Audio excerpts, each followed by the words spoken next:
কালকে আমি রথের মেলা থেকে এই ঠাকুরের আসনটা কিনেছি। এটা আমার শ্রীকৃষ্ণের জন্য আমি কিনেছি। এর আগেও আমি এই জিনিসটা দেখেছিলাম, মেবি চাকলাতে আর মায়াপুরেও দেখেছিলাম, তখন কেনা হয়ে ওঠেনি। এটা কালকে রথের মেলা থেকে আমি কালকে কিনেছি। কালকে এটা দেখে ভীষণ ভালো লাগলো। মানে ঠাকুর শ্রীকৃষ্ণ যাকে আমি বসাবো এর মধ্যে, সে এইভাবে আছে এখানে।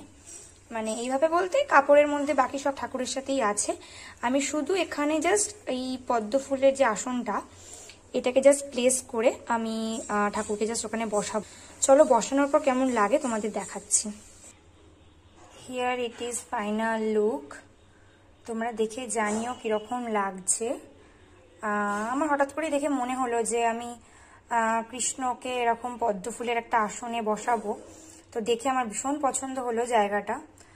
তো আমার দেখেই পছন্দ হলো যে কিনে নিই। তো তার জন্য আমি আমার ঠাকুরের জন্য নিয়ে আসলাম। তোমরা কিন্তু অবশ্যই কমেন্টসে জানিও কিরকম লাগছে। তো চলো বাই।